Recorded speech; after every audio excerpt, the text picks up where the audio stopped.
Well, that was clear, but I'm going to point out one thing that sounded slightly different from all the other I don't want this job announcements that Speaker of the House Paul Ryan has made in the past.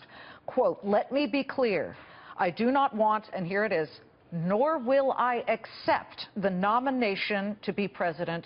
Count me out." The "nor will I accept" is very interesting here. I want to bring back our entire group of pundits here. We have Greta Van Susteren, on the record host, Blake Berman. We have Peter Barnes, who was at a Trump event in Rome, New York. Trent Duffy from the Kasich campaign, Senator Scott Brown, and Matt Schlapp with us, along with Ed Cox. Ed Cox is the New York State GOP chairman. I want to bring everybody in here. First to Senator Scott Brown. Tell me exactly what your gut feeling is. He sounded quite serious here. Is he sincere? How about that?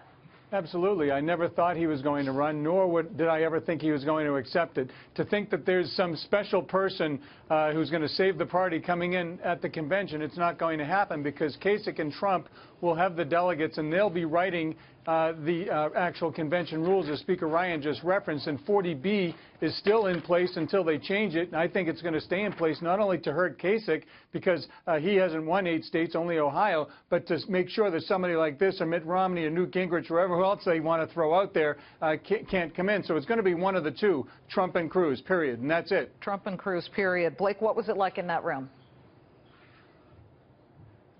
Blake Berman. Okay, Blake Berman is just getting in a better position here. So I will take it then to Greta Van Susteren. Greta, right before he came out, you were saying, you know, I know this guy. He's a Midwesterner. He's very sincere at heart. What jumped out at you from this statement?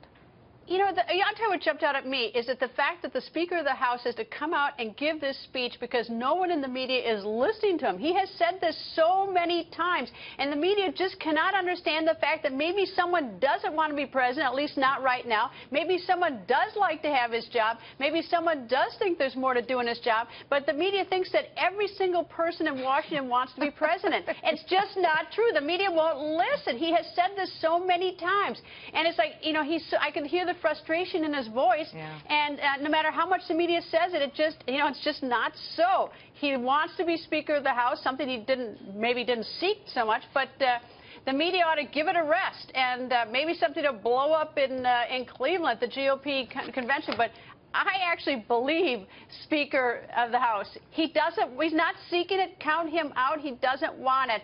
And maybe we ought to believe some of these politicians when they tell us things, although admittedly, we've heard other things. Exactly.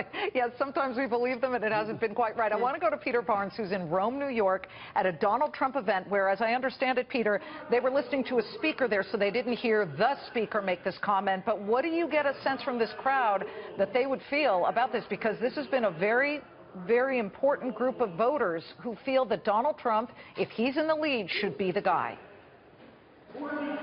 Yeah, and actually a very good point to make with regard to that very issue, Liz, is that look at the polling data showing a head-to-head matchup between Paul Ryan and, say, Hillary Clinton. Well, some of that polling data, including some recent polling data, shows that Ryan would lose to Hillary Clinton in November.